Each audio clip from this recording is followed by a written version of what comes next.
Om Swastiastu, warganet yang budiman dimanapun berada. Kali ini saya akan membacakan kembali tentang babat dalam, yaitu masih intervensi Belanda di Bali.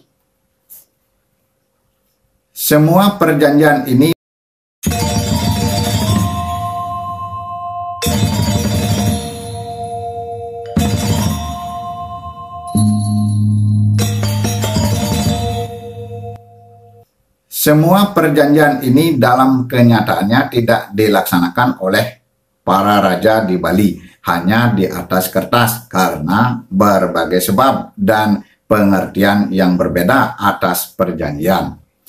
Raja di Bali menganggap bahwa suatu perjanjian akan hilang kekuatannya apabila utusan Belanda yang menandatangani perjanjian telah meninggalkan Bali. Kekuatan suatu perjanjian akan hilang apabila tidak diikuti oleh ikatan personal secara kasat mata. Personal Belanda telah meninggalkan Bali pada tahun 1843 Masehi, berarti perjanjian tersebut tidak berlaku lagi mulai saat itu. Diceritakan juga perjanjian ini mau ditandatangani oleh para raja Bali karena ada iming-iming akan diberikan bantuan militer oleh Belanda untuk melawan Lombok. Namun dalam kenyataannya janji tersebut tidak pernah direalisasi, sehingga perjanjian dianggap batal. Diperkirakan juga bahwa perjanjian ini tidak bisa disepakati karena telah terjadi manipulasi pengertian dari isi perjanjian oleh Belanda. Raja Bali menganggap perjanjian ini merupakan suatu hubungan sebuah persahabatan yang mana mempunyai pengertian bahwa semua kepunyaan sahabat adalah kepunyaan bersama, bahwa Bali adalah kepunyaan sahabat atau kepunyaan Belanda atau sebaliknya. Sehingga Raja Bali merasa terkejut karena melihat dalam kenyataan bahwa Kerajaan Bali secara tertulis dianggap telah tunduk dengan Belanda.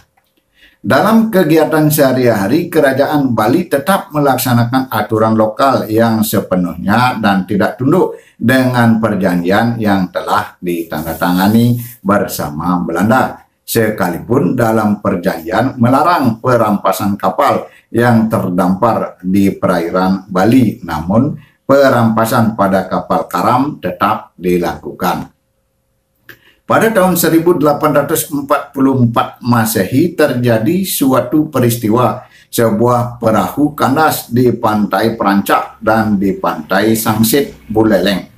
Muatan perahu semuanya diambil oleh penduduk setempat tanpa mengindahkan perjanjian yang telah dibuat. Mendengar kejadian ini, Gubernur Jenderal Belanda Reijens pada bulan Mei 1845 mengirim Residen Besuki JFT Mayor yang menjabat sebagai komisaris pemerintah masalah Bali dan Lombok ke Bali dengan kapal api Bromo dan berlabuh di pelabuhan Buleleng guna mengadakan pembicaraan dan tuntutan kepada Raja Buleleng. Buleleng dituntut dan diharuskan membayar ganti rugi sebesar 600 sampai 800 ringgit karena tidak mentaati perjanjian yang telah dibuat. Raja Buleleng menolak dengan tegas semua tuntutan ini. Belanda menjadi marah dan bersiap untuk mencari waktu yang tepat guna menyerang kerajaan Buleleng yang dianggap telah melanggar perjanjian.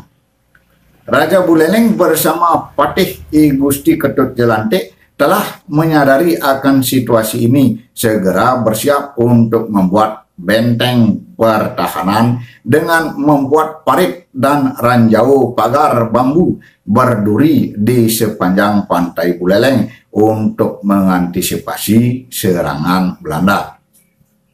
Pada tanggal 28 Juni 1846, Belanda mengadakan ekspedisi pertama ke Kerajaan Buleleng dengan tujuan untuk memberikan pelajaran kepada Raja di Bali yang dianggap tidak mentaati isi perjanjian yang telah dibuat. terjadi perang antara laskar kerajaan Buleleng dan pasukan Belanda yang hebat, dan keesokan harinya kerajaan Buleleng dapat ditaklukkan oleh Belanda.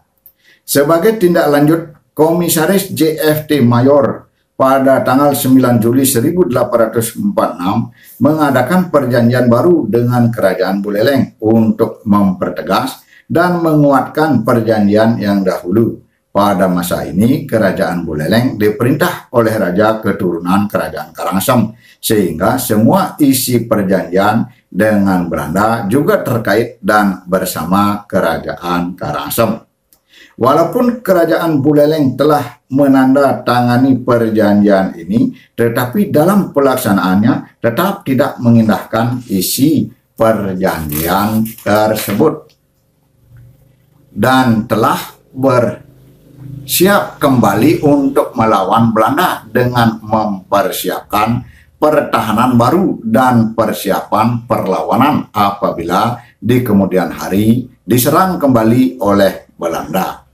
Semua sikap dan persiapan ini mendapatkan dukungan dari kerajaan lain di Bali seperti kerajaan Karangasem, Kelungkung, Badung, dan Mengwi. Kerajaan di Bali telah bersatu padu dan siap menyongsong serangan Belanda mendatang. Dengan kekompakan seluruh kerajaan di Bali dan telah siap mempertahankan wilayah kerajaan tanpa mau mengikuti semua isi perjanjian terdahulu.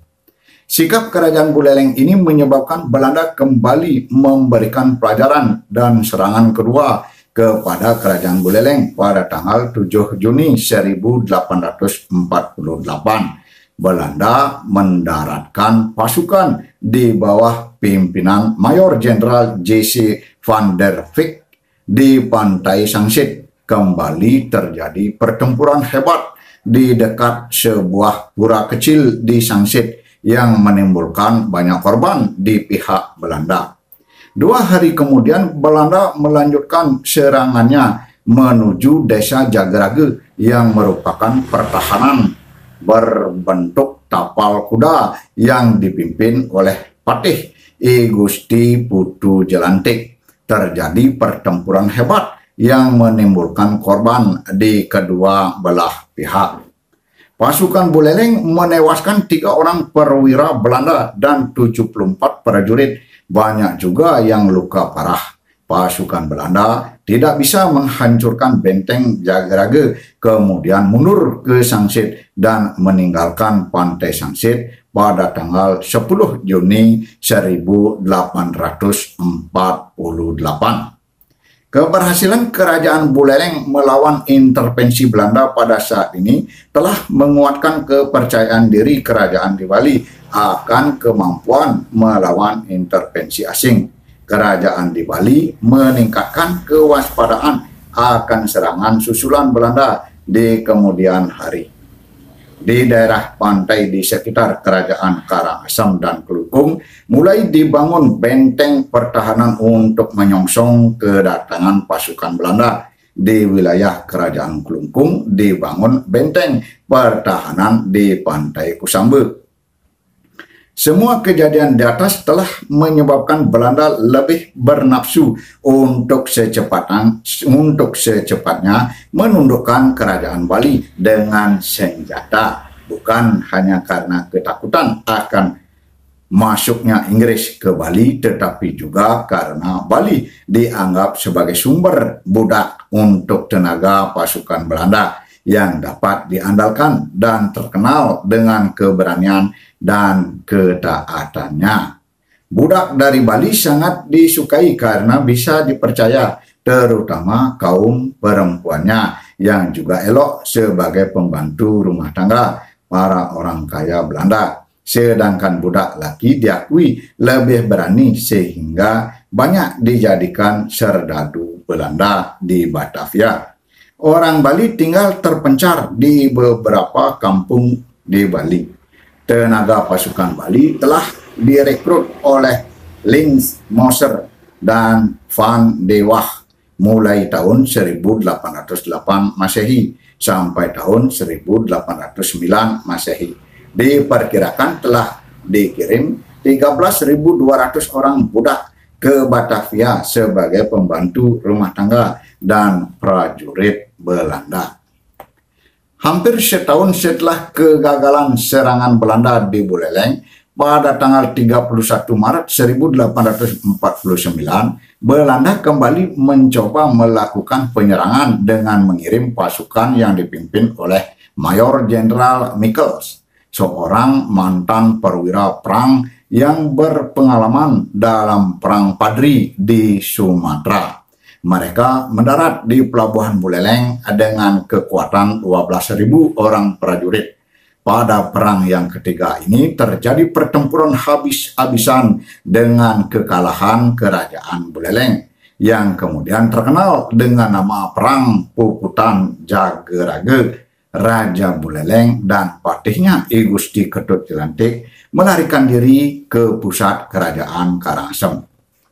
Setelah Kerajaan Buleleng dapat ditaklukkan, Angkatan Perang Belanda segera meninggalkan Pantai Buleleng menuju Bali Timur dan berkumpul di Labuhan Penaklukan. Selanjutnya, Belanda mendaratkan pasukan bersenjata api di ujung Karangasem pada tanggal 12 Mei 1849 untuk menundukkan Kerajaan Karangasem. Dalam penyerangan ini dibantu oleh laskar yang datang dari Kerajaan Seleparang atau Mataram Lombok. Segera melakukan penyerangan dari Padang Bayi tanpa mendapat perlawanan yang berarti. Seminggu kemudian laskar Seleparang telah memasuki pusat Kerajaan Karangasem dan terjadi pertempuran sengit untuk menggulingkan Raja Karangasem, I Gusti Gedingurah Karangasem. Keadaan menjadi sangat buruk dan kekalahan telah diambang mata. Maka sang raja terlebih dahulu membunuh semua istrinya, kemudian menikam dirinya sendiri. Maka gugurlah Raja Karangasem, patih I Gusti Ketut Jelantik, melarikan diri ke gunung dan dikejar oleh laskar Seleparang di desa Bali Punduk Raja Singaraja, dan seorang putranya bernama Patih Jelantik gugur. Dengan demikian, Kerajaan Karangasem mengikuti Kerajaan Buleleng takluk pada Belanda dan bertambah lagi kerajaan di Bali yang lenyap. Warganet yang budiman, begitu dulu, saya akan lanjutkan kembali. Masih intervensi Belanda di Bali.